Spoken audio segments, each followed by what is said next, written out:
కూటమి నాయకులందరూ కూడా చేస్తున్నటువంటి పరిస్థితి. అయితే ప్రస్తుతం కోటమికి సంబంధించినటువంటి లెక్కింపు ప్రక్రియ, అదేవిధంగా ఎవరికి ఫలితాలు అనుకూలంగా ఉండే అవకాశం ఉంది, దీని మీద విశ్లేషణ చేయడానికి మనతో పాటు స్టూడియోలో ఉన్నారు పొలిటికల్ అనలిస్ట్ చందు శ్రీనివాస్ గారు. శ్రీనివాస్ గారు, గుడ్ మార్నింగ్. నమస్కారం విజయ్ గారు. శ్రీనివాస్ గారు, ఎలా ఉండబోతున్నాయి ట్రెండ్స్ ఏంటి? ఏ పార్టీలు ఏ విధంగా ఎలాంటి కాన్ఫిడెన్స్ తో ఉన్నారు? మీరు మనం చూసారు 2-3 రోజుల నుంచి కూడా ఎగ్జిట్ పోస్టులు అంతా కూడా ఒక చిలక జ్యోతిష్యాన్ని ఎలా అయితే చెప్పారో, ఎవరికి వారు ఆ పార్టీకి అనుకూలంగా ఉంటుందని కొన్ని సంస్థలు చెప్పారు, మరో కూటమికి అనుకూలంగా ఉంటుందని మరికొన్ని సంస్థలు చెప్పారు. సో ఇప్పుడు ఎగ్జాక్ట్ పోల్స్ లోకి అయితే వచ్చేసాం, మరికొన్ని నిమిషాల్లో స్టార్ట్ కాబోతుంది. ఎలా ఉండబోతుంది? మీరు అన్నట్టు నిన్నటిదాకా ఎగ్జిట్ పోల్స్, ఈ రోజు ఎగ్జాక్ట్ పోల్స్. మరి 15 నిమిషాల్లో అంత జాతకాలు ఈవీఎం నుంచి బయటపడుతున్నాయి.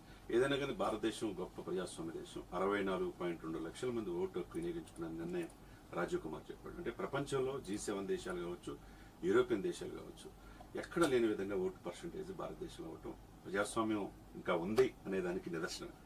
దాంతోపాటు 75 దేశాల నుంచి పరిశీలకులు చేశారు భారతదేశ ఎన్నికల ముఖ చిత్రాన్ని. ఈ అన్నింటినీ ఒక ఎత్తు అయితే ఆంధ్రప్రదేశ్ రాజకీయాలు అసలు రసవత్తరంగా ఉన్నది. బెట్టింగ్ 10,000 కోట్లు దాటిపోయింది. నువ్వా నేనా అని ఎవరికి వాళ్ళు సంబరాలు చేసుకునే పరిస్థితి. ఇక్కడ వాస్తవం రియాలిటీ ఎలా అనేది మనం చూసుకోవాలి. మొదటి నుంచి సుమన్ టీవీలో మనం అనేక డిబేట్లు చేశాం. What is the role of Pawan Kalyan? Pawan Kalyan అనేది వ్యక్తి దశాబ్దం పైన ఏ విధంగా ఎదిగాడు, ఏ విధంగా ఎమర్జ్ అవుతున్నాడు అని చెప్పి చాలాసార్లు చెప్తే కొంతమంది కామెంట్లు చేశారు. కానీ ఈరోజు ఎవరైతే విమర్శించారో, ఆయన పేరు ఉదహరించడానికి ఎక్కడో 1వ పేజీలో పడాల్సింది 10వ పేజీలో వేసే వ్యక్తి కాడి నుంచి 1వ పేజీలో వేశారంటే, చివరికి నేషనల్ మీడియాలో కూడా ఆ వ్యక్తి గురించి చెప్తున్నారంటే పవన్ కళ్యాణ్ రోల్ ఏంటి, ఈ కూటమి విజయ తీరానికి తీసుకెళ్తానికి అతను చేసిన అవిరల కృషి ఏందనేది నేషనల్ మీడియాలో కూడా చూపిస్తుంది. ఒకటే అండి, ప్రజాస్వామ్యంలో నేను ఇచ్చాను మీరు తీసుకున్నారంటే ఒకసారి చూస్తారు. ఎవరు ఇవ్వటం, ఎవరు తీసుకుంటాం. 151 సీట్లు అధికార పార్టీ కట్టబెట్టారు జగన్మోహన్ రెడ్డి గారికి. 22 మంది ఎంపీలు ఇచ్చారు. దేనికి? మీరు స్పెషల్ స్టేటస్ తీసుకొస్తారని, పోలవరం పూర్తి చేస్తారని, జాబ్ క్యాలెండర్ ఇస్తారని, సుదీర్ఘమైన తీర ప్రాంతం ఉద్యోగాలు కల్పిస్తారు, ఇండస్ట్రీస్ వస్తాయని. అవన్నీ లేనప్పుడు ఎన్ని పథకాలు ఇచ్చినా ఎవరిస్తాం, ఎవరు తీసుకోవటం అనేది ఆ భావన అనేది రాజరికం కాదు, ఇది ప్రజాస్వామ్యం. ఇక్కడ కేసీఆర్ గారికి, ప్రగతి భవన్కి ప్రజలకి ఎంత అయితే గ్యాప్ వచ్చిందో, ఆంధ్రప్రదేశ్లో తాడేపల్లి ప్యాలెస్కి ప్రజలకి, ముఖ్యంగా ఎమ్మెల్యేలకు కూడా అపాయింట్ లేని విధంగా సకల శాఖ మంత్రి సజ్జల గారి దగ్గరికి పరిమితం అయితే ఇది ప్రజాస్వామ్యం కాదు కదా. ఈ పాయింట్ ఆఫ్ వ్యూలో అనేక మంది ఇవన్నీ ఒక ఎత్తు అయితే, ఆంధ్రప్రదేశ్లో అధికారం మారబోతుంది అనడానికి మరి కాసేపులో తెలుసుద్ది. మనం 1 ఇయర్ నుంచి చెప్తున్నాం ఎంత వ్యతిరేకత ఉన్నది అనేది. ఎన్ని పథకాలు ఇచ్చినా అండి, ప్రజలకి తన భూమి, మీకైనా నాకైనా, ఒక అరెకరమో 1 ఎకరమో తల్లిదండ్రుల నుంచి వారసత్వం వచ్చే భూమి నాది కాదు, దాని మీద యాజమాన్య పక్కు వేరే వాళ్ళ దగ్గర వెళ్తుందంటే, మన ఆ మట్టిలో పుట్టి పెరిగిన వాళ్ళు తండోపదండాలకు వచ్చి ఓటేశారు. ఆ సైలెంట్ ఓటింగ్ 81.6%. విభజిత ఆంధ్రప్రదేశ్ లో దాని ప్రకారం అంటే మీరేమంటున్నారంటే, ఖచ్చితంగా గవర్నమెంట్ మీద వ్యతిరేకత చాలా తీవ్రంగా ఉంది, అందుకే ఖచ్చితంగా కూటమికి అనుకూలంగా ఇవాళ ఫలితం రాబోతుందని మీరు చెప్తున్నారు. 100%. వైసీపీ ఘంటాపదంగా చెప్తుంది, చాలా కాన్ఫిడెంట్ గా ఉన్నాం మేము, ఖచ్చితంగా తిరిగి మేము 2వసారి అధికారంలోకి రాబోతున్నామని సజ్జల రామకృష్ణారెడ్డి గారు చెప్పారు. జగన్మోహన్ రెడ్డి గారు నిన్న నైట్ కూడా ట్వీట్ చేశారు. దీన్ని ఎలా చూడాలి అంటే, చాలా జాతీయ మీడియా ఛానల్స్ అన్ని కూడా కొన్ని వైసీపీకి ఎడ్జ్ ఇచ్చాయి, మరికొన్ని కూటమికి ఇచ్చాయి. సో వన్ సైడ్ గా మనం చూడలేము కదా, ల్యాండ్ స్లైడ్ విక్టరీ అయితే ఉంటుంది. ఇక్కడ ఒకటే సార్, ఇక్కడ జగన్మోహన్ రెడ్డి గారు ఈ సర్వేలు చెప్పినట్టుగా, కొన్ని సర్వేలు చెప్పినట్టుగా, కేకే సర్వేలు ఇవన్నీ అంటే సాలిడ్ 2014 పరిమితం అవడం అనేది ఉండదు. ఇక్కడ ఓరాహోరీ పోర్లో గత ఎలక్షన్స్ లో ఎన్ని వచ్చినాయి, ఇప్పుడు ఎన్ని వచ్చినాయని మనం చూసుకోవాలి. 49.5%తో అధికారంలో 151 సీట్లతో వచ్చారు. అదే సమయంలో 39.5%తో టీడీపీ సెకండ్ ప్లేస్ వచ్చింది. 6.5%తో జనసేన 17 లక్షల ఓట్లతో అట్లా వచ్చింది. అంటే 10% ఓట్ మార్జిన్ తో గెలుపొంది, భారీ మెజార్టీ. ఇక్కడ 34 లక్షల ఓట్లతోనే అధికారంలో వచ్చింది. ఇదే సమయంలో అప్పుడున్న పరిస్థితి వచ్చిందా? ఒకటి, ఈ పోల్ ఆరామాసాలు లాంటి వాళ్ళ సర్వేలు, కొన్ని సర్వేలు వచ్చినాయి మనకి. ఎట్టి పరిస్థితుల్లో జగన్మోహన్ రెడ్డి గారు వస్తారంటారు, తప్పలేదు. ఒక రకంగా నేషనల్ మీడియా నిన్న ఇండియా టుడే సర్వే ఇచ్చింది, 85 స్థానాలు కోల్పోతారని ఇచ్చారు. ఇదే సమయంలో ఎవరైతే వలస వెళ్ళారో, హైదరాబాద్ కావచ్చు, బెంగళూరు కావచ్చు, అమెరికా కావచ్చు, వేరే దేశాల నుంచి వచ్చిన వాళ్ళు 30 lakhs పైన ఉంటారు. వాళ్ళ పీపుల్కి ఎవరైనా సర్వే చేశారా? ఎవరు చేయనప్పుడు ఏ విధంగా వెళ్ళిపోవటంలో నిర్ణయిస్తారు? ఎట్లా అధికార పార్టీ వస్తుందని భావనలో వాళ్ళు ఉంటారు. ఇక్కడ ఒకటేనండి, ప్రజలకి నువ్వేమిచ్చావు అనే దానికంటే స్వచ్ఛమైన పరిపాలన అందించావా? నీకు ఒక రాజధాని ఉందా? నీకు దీర్ఘకాలిక కోరికలు, స్పెషల్ స్టేటస్ ఏమైనా పూర్తి అయిందనేది ప్రజలు చూస్తారు. ఇక్కడ ఓవరాల్గా ఏంటంటే, ఎవరు ఆశ వాళ్ళకు ఉండొచ్చు, కానీ జగన్మోహన్ రెడ్డి గారు అంత తక్కువ అంచనా వీలేదు. 60 నుంచి 65 సీట్లు ఆయనకు వస్తాయి. ఎవరు సర్వేలు 14-15 అన్నా అంత తక్కువ కాదు. ఆయన మీరు చెప్తున్నట్టుగా 60-65 స్థానాలకే పరిమితం అవుతారో, లేదంటే వాళ్ళు చెప్తున్నట్టుగా ఖచ్చితంగా మేము మార్జిన్ దాటబోతున్నాం, 100 స్థానాలు దాటబోతున్నాం, మరికొంతమంది అయితే 130, 150, ఒకప్పుడు వైనాట్ 175 నుంచి ఇవాళ 151 క్రాస్ చేసే స్థాయికి వచ్చామని మాట్లాడుతున్నారు. సో మీరు ఒక్కసారి చూస్తే ఒక పొలిటికల్ అనలిస్ట్ గా ఇప్పుడు జరుగుతున్నటువంటి ఈ ఎలక్షన్ కి, ఇవాళ జరుగుతున్నటువంటి ఈ కౌంటింగ్ కి 2019 ఎన్నికలకి ఉన్నటువంటి వ్యత్యాసం ఏంటంటే? డెఫినెట్ గా అప్పుడున్న పరిస్థితులు ఏంటంటే 2014 అనుభవం ఉన్న వ్యక్తి ఈ రాష్ట్రానికి కావాలని చెప్పేసి చంద్రబాబు నాయుడు గారు సీఎం చేయడంలో పవన్ కళ్యాణ్ గారు ఎటువంటి ఇది లేకుండా అన్కండిషనల్ సపోర్ట్ చేశాడు. అప్పుడు బీజేపీ కూడా సపోర్ట్ చేస్తుంది. బీజేపీ 12 స్థానాల్లో పోటీ చేస్తుంది. 2 మినిస్టర్ అయ్యారు, మీకు తెలుసు, మనకు తెలుసు, మాణిక్యాలరావు కావచ్చు, ఇంకో కామినేని శ్రీనివాస్ గారు. ఆ తర్వాత క్రమంలో ఏంటంటే జనసేన ఎక్కడ కూడా ప్రభుత్వం ఇన్వాల్వ్ కాలేదు. చూసి అనుభవం ఈ రాష్ట్రానికి కావాలని చంద్రబాబు నాయుడు సపోర్ట్ చేసింది. తర్వాత ఆ క్రమంలో ఏంటంటే ప్యాకేజీకి ఒప్పుకున్న ఉద్దేశంతో ఆయన్ని విభేదించి 2019లో విడిగా పోటీ చేసిన అంశం మనకు తెలిసిన అంశం. అప్పుడు కలిసి వచ్చింది. వీళ్ళు విడిపోవటం వల్ల జగన్మోహన్ రెడ్డి గారు కలిసి వచ్చింది. అదే సమయంలో మీరు మార్జిన్, నేను చెప్తున్నాను కదా ఇందాక, మార్జిన్ ఇప్పుడు 81.6 2.09 అంటే 3% తోనే గెలిపోవటం అనేది తెలుస్తుంది. ఇక్కడ నువ్వు ఎన్ని పథకాలు ఇచ్చినా, ఎన్ని సంక్షేమాలు అప్పటికి ఇప్పుడు పరిస్థితి అంటే, ఆ రోజు చంద్రబాబు నాయుడు గారు తాత్కాలిక భవనాలు అని చెప్పాడు, పూర్తిగా నిర్మించలేదు. తర్వాత 2.5 లక్షల కోట్ల అప్పుతో ఉన్న అప్పుడు పరిస్థితి ఇప్పుడు 10 లక్షల కోట్ల అప్పు పోయింది. ఎవరిది ఇక్కడ? ఇప్పుడు ఆస్తి ఎవరిది? Is the custodian. ముఖ్యమంత్రి అయినా ఎవరైనా, మీరైనా ప్రజాస్వామ్యంలో ఓటేస్తారు, మీరు ముఖ్యమంత్రి అవుతారు. అది 5 సంవత్సరాల పీరియడ్ లో మీరు మంచి పరిపాలన అందిస్తే మీరు చక్కగా ముందుకు తీసుకెళ్ళడానికి అవకాశం ఉంటుంది. ఇప్పుడు 3 రాజధానులు అన్నారు. జ్యుడిషియల్ క్యాపిటల్ కర్నూలు, తర్వాత ఇంకోటి అమరావతి, ఇంకొకటి విశాఖపట్నం. అంటే రాయలసీమ ఖచ్చితంగా వైసీపీకి మొదటి నుంచి కూడా ఫేవర్ గా ఉంటుంది. సో ఈసారి కూడా రాయలసీమలో మెజారిటీ స్థానాలు వైసీపీకి రాబోతున్నాయి. దానికంటే కూడా విశాఖపట్నాన్ని రాజధాని చేయబోతున్నావు కాబట్టి చేస్తున్నావు అని ప్రకటించావు. అందులో ప్రమాణ స్వీకారం కూడా 9వ తారీఖున ప్రమాణ స్వీకారం జగన్మోహన్ రెడ్డి 2వసారి సీఎం గా విశాఖ నుంచే చేయబోతున్నారు అనేది కూడా ఇటీవల వారం రోజుల నుంచి కూడా మనం సోషల్ మీడియాలో హల్చల్ చేస్తుంది. సో విశాఖని ఒక రకంగా వైసీపీ తన వైపు తిప్పుకుందనుకోవచ్చు. ఇక్కడ ఒకటి మీరు చెప్పిన పాయింట్ ఆఫ్ లో రాయలసీమ 52 నియోజకవర్గాలు ఉంటాయి. 52లో ఒకటి పయ్యావుల క్యాష్, తర్వాత బాలకృష్ణ అండ్ చంద్రబాబు నాయుడు, ముగ్గురు మాత్రమే గెలిచారు. 49 క్వీన్ షేప్. అప్పుడున్న పరిస్థితి ఇప్పుడు ఉందా అంటే అది లేదు. 25 సీట్లు కూటమికి ఇక్కడ దాదాపుగా వస్తాయి. మీరు చూస్తారు కదా, కాసేపట్లో ఓపెన్ అయిన తర్వాత తెలిసింది. అదేవిధంగా మీరు విశాఖపట్నం రాజధాని అంటే విశాఖ ప్రజలు సోమిలో మిక్స్డ్ కల్చర్. హైదరాబాద్ ఎలా అయితే ఉంటుందో ఆర్మీ, నేవీ, ఎయిర్ ఫోర్స్ 3 కలిపి విఘ్నులంతా విశాఖపట్నం ఉన్నారు.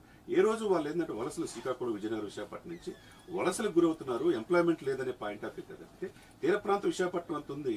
దాదాపు 10 లక్షల కోట్లు పెట్టుబడులు పెట్టారని చెప్పి ఇండస్ట్రియల్ సబ్మిట్ చేసినప్పుడు ఆ 10 లక్షల కోట్ల మంది ఎందుకు వెనక్కి వెళ్ళిపోయారు?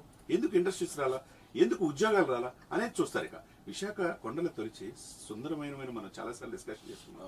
ఋషి కొండలు కూడా తొలిచేసి 400 కోట్లతో భవనాలు కట్టారు. అక్కడే ఫ్యామిలీ పెడతాను 1 ఇయర్ నుంచి ఎవరు చెప్పారు. పరిపాలన భవనమే, అక్కడి నుంచే ప్రభుత్వాన్ని నడపాలి కాబట్టి అది ప్రభుత్వం కోసం, ప్రజల కోసం కట్టినటువంటి భవంతులు అనేది వైసీపీ చెప్తోంది. ఇక్కడ అదే సమయంలో ఎర్రమట్టి దెబ్బలు ఏమైపోయినాయి, ఎంప్లాయీస్, రిటైర్డ్ ఆర్మీ సైనికులు భూములు కూడా ఆక్రమించుకున్న ధర్మాన ప్రదర్శన పాయింట్ ఆఫ్ ఎలిగేషన్స్ వచ్చింది. ఒకపోతే circuit house, Visakhapatnam circuit house తో సహా 125 ప్లేసులు 25,000 కోట్లకు తనఖా పెట్టారు. ఇది కాదు కదా ప్రజలు కోరుకుంటుంది. తన యొక్క భూమి, తన యొక్క ఇది అనేది చూసుకుంటారు. విశాఖ రాజధాని అనే కానీ దాని పాయింట్ ఆఫ్ వ్యూ కంటే అది తీసుకెళ్లడంలో విఫలమయ్యారు 5 సంవత్సరాల్లో. అంటే మీరు చెప్తున్న దాని ప్రకారం శ్రీనివాస్ గారు, కేవలం ప్రభుత్వం మీద ఉన్నటువంటి వ్యతిరేకత వల్లే కూటమి వైపు ఓటర్లు అటువైపు వెళ్లారనుకోవచ్చా? లేదంటే ఖచ్చితంగా కూటమి ఇది చేస్తుంది, అధికారంలోకి వచ్చాక పరిపాలన తిరిగి గాడిలో పెడుతుంది అనేటువంటి ఒక నమ్మకంతో ఓటేశారనుకోవచ్చు? డెఫినెట్ గా. అంటే ఇక్కడ కూటమి ఒకటేంటే అనుభవం. చంద్రబాబు నాయుడు గారు ఆ రోజు ప్రజలు తిరస్కరించారు. ఈ రోజు పవన్ కళ్యాణ్ కలిసి ఏం చెప్పారు 2 ఇయర్స్ క్రితం, ఓటు చెల్లకుండా రాజకీయం చేద్దాం అని చెప్పేసి అన్నాడు.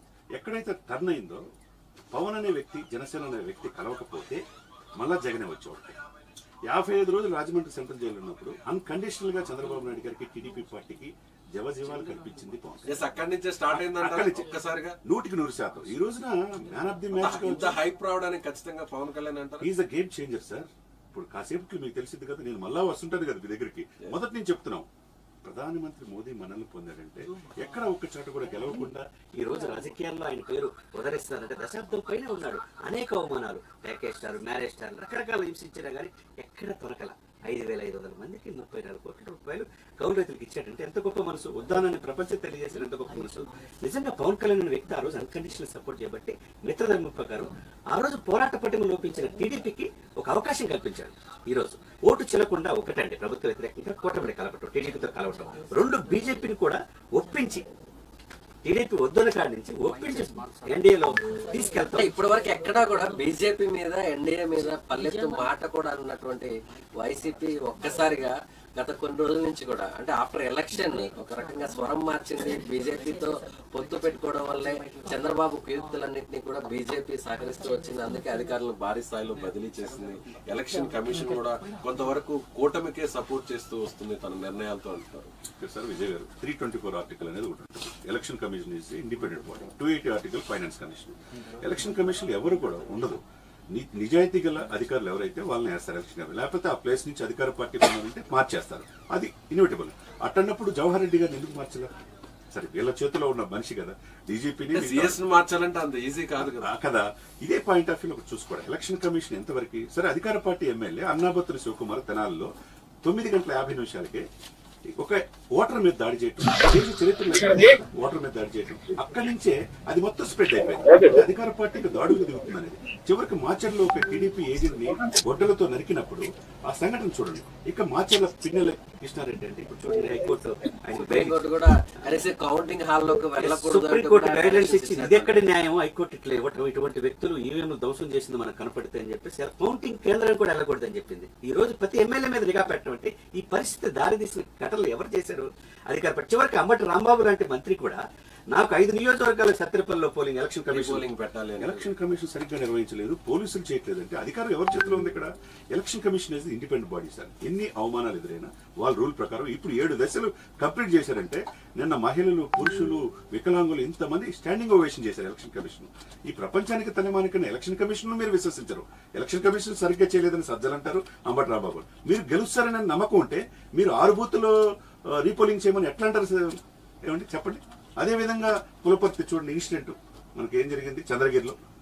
దాడులు చేసుకుంటా ఒకటి ఇది కాదు కదా, సంస్కృతి కాదు కదా. ఒకప్పుడు బీహార్ని తలపించే వాతావరణాన్ని చివరికి 90 ఫోర్సెస్ దళాల నుంచి ఇంకో 25 దళాల సెంట్రల్ ఫోర్స్ అక్కడ మనం పిన్నెల్లి రామకృష్ణారెడ్డి విషయానికి వస్తే మాచర్లో జరిగినటువంటి ఏదైతే ఆ పోలింగ్ స్టేషన్ లో ఉన్నటువంటి సీసీటీవీ ఫుటేజ్ బయటకు రావడానికి ఎలా బయటకు వచ్చింది, లోకేష్ చేతిలోకి ఎలా వెళ్ళింది, ఖచ్చితంగా ఈసీ వాళ్ళకి సహకరించింది కాబట్టి ఆ వీడియో బయటకు వచ్చింది అనేది వైసీపీ చేస్తున్నటువంటి ఆరోపణ. ఇక్కడ ఆయన ఏం పగలగొట్టాడా లేదా? విజయ్ గారు పగలగొట్టారు, కానీ ఇక్కడ 3 రోజుల తర్వాత ఆ వీడియో బయటకు వచ్చింది. సరే ఎక్కడికి వచ్చింది? ఇప్పుడు పోలీసులు ఏం చేస్తున్నారు? అప్పుడు ఏం చేస్తున్నారు? అన్నోన్ పర్సన్స్ ఇట్లా పగలగొట్టి ధ్వంసం చేసి వెళ్ళారని చెప్పారు. అక్కడున్న సీఏ కూడా నా మీద దాడి చేసిన అన్నోన్ పర్సన్ అని సీఏ కూడా 307 పెట్టండి నన్ను చంపబోయాడని చెప్పేసి అక్కడ సీఏ కంప్లైంట్ ఇచ్చాడు. అదే సమయంలో కానీ మనకు కనపడుతుంది కదా ఎవిడెన్స్ ఎక్కడి నుంచి వచ్చింది అనేది కాదు. ఈవీఎంలో ఒక పాము పోతే దాన్ని తీయటానికి అని చెప్పి ఒక ఛానల్లో అంటారు. రకరకాల ఈవీఎం మార్ఫింగ్ చేశారని అంబటి గారు అంటారు. సార్ ఈవీఎంలు ధ్వంసం చేయటం ఏంటి సార్? ప్రజాస్వామ్యం ఇది మంచిదా? ఇంత రాజరికమా? ఇంత ఆటవిక పాలన, ఇంత ఫ్యాక్షనిజం ఇప్పుడు ఉండాలనేది ప్రజలు కలుగుతుంది. ఇప్పుడు ఆయనకి దేశం సరిహద్దు దాటి ఆంధ్రప్రదేశ్ దాటి తెలంగాణలో పట్టుకునే పరిస్థితులు వచ్చారంటే పరిస్థితి ఏంటి? ఇదంతా ఇది ఎక్కడి నుంచి లీక్ అయింది, లోకేష్కి వెళ్ళింది అనేది కాదు. మీరు ఈవీఎం ఈ ఎమ్మెల్యే పగలగొట్టాడా లేదా? ఈ రోజు సుప్రీంకోర్టే మిమ్మల్ని ఖండించిందంటే మీరు చివరికి ఎమ్మెల్యే అయ్యండి 4 సార్లు ఎమ్మెల్యే అయ్యండి కూడా మీరు మీ యొక్క నియోజకవర్గాన్ని ఓటింగ్ కూడా వెళ్ళాలని పరిస్థితి ఉందంటే ఇక నైతికంగా ఏమవుతుంది? నైతికంగా ఆయన ఓడిపోయినట్టే కదా. రేపు ఎలక్షన్ కమిషన్ అన్ని సెక్షన్లు కనుక వస్తే 7 సంవత్సరాలు జైలు శిక్ష పడే అవకాశం ఉంది. 10 సెక్షన్లు పెట్టారు ఆయన మీద.